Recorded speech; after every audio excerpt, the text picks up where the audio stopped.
It all started in New York in 1933, a cold and gray era of the Great Depression. I, and Darrow, an actress struggling to survive in a vaudeville theater. He was facing unemployment. Just when I was at my most desperate, I was approached by an ambitious filmmaker, Carl Denham. Said he would take me to make a movie that could change my destiny. He drew a huge pie.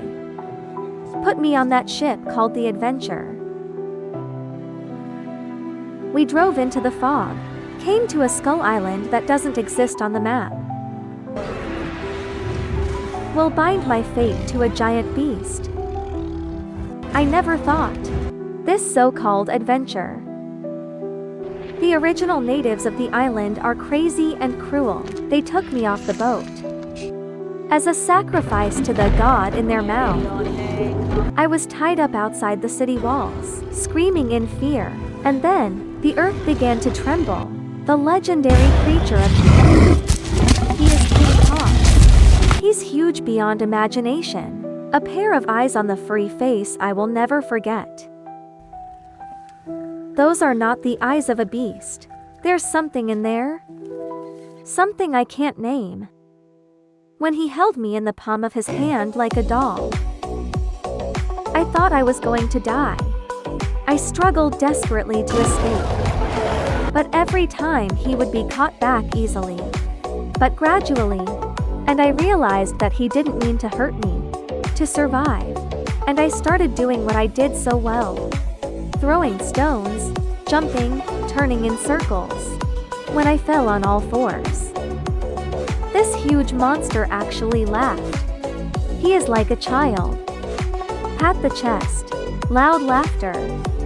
That moment. In my eyes, he is no longer a monster, but a lonely, huge soul longing for company. In the days that followed, I discovered many secrets about him. He would watch me quietly while I slept. There was something almost pious in his eyes. To save me from 3 murderous tyrannosaurs, he fought to the death. He would gently stroke me with his huge fingers at the edge of the cliff. When he defeated the last enemy from the wind, after beating his chest and roaring to declare sovereignty, turned his back on me like an angry child. I have to coax you to turn back.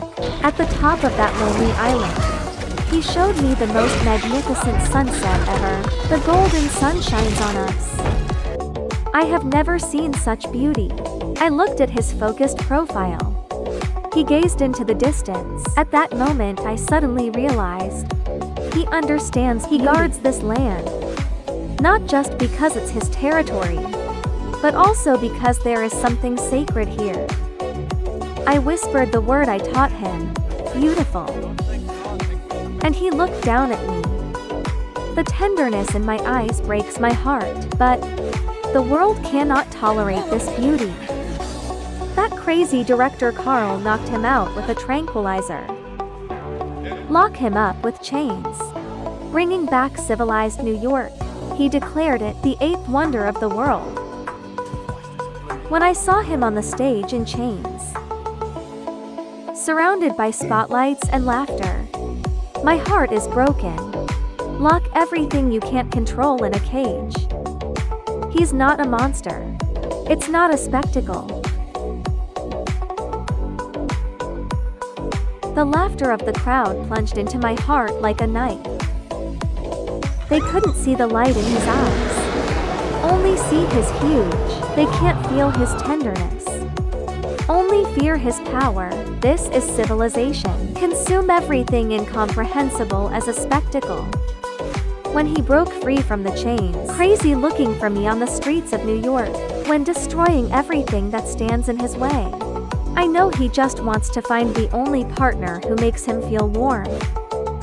He's not sabotaging. He is looking for those buildings, those streets, those screaming crowds. It's just an obstacle for him. All he's looking for is me. The moment he found me in the hotel room, the hustle and bustle of the city quieted down in an instant. He reaches out his hand, so be careful, so gentle, as if I were fragile glass. He took me running up the frozen lake. We skated and played like two kids. That moment, I forgot that he was a beast. He forgot that I was human. We are just two souls. We found each other in this cold world. And finally, he took me to the top of the Empire State Building. The first rays of the morning sun hit the Manhattan skyline. This is the second time he has accompanied me to watch the sunrise. He left all his tenderness to me, but exposed his back to the cold sky.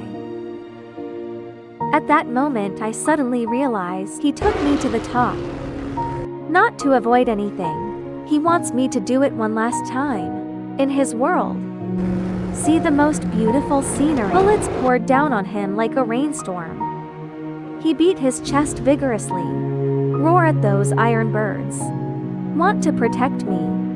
But no matter how powerful he can't withstand steel and gunpowder.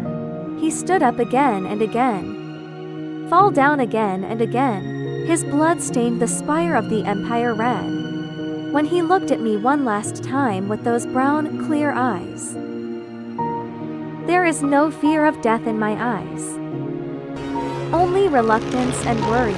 He's not even angry. To those who killed him. To the fates that brought him here. He's just worried about me. Worried about him leaving. How will the world treat me? And then, he let go. From the height of human civilization. Fall, I saw him with my own eyes disappear into the darkness below. That crazy director Carl looked at the body of King Kong. It was the beautiful woman who killed the beast. But he was wrong. It just wants to be in this cold world. Find a partner to watch the sunset with. And I never forget. That in the sunset. Eyes with light. Lonely beast. Now, every time the sun sets, I still think of him.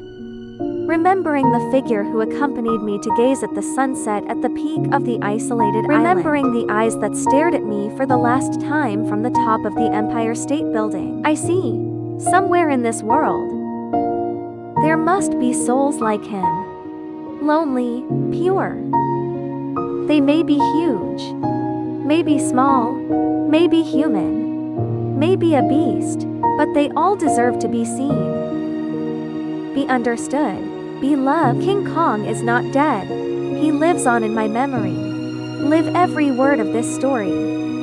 Every time I talk about him, and he comes alive again. Waiting for him every sunset. The one with light in his eyes at sunset. Lonely beast, willing to spend a lifetime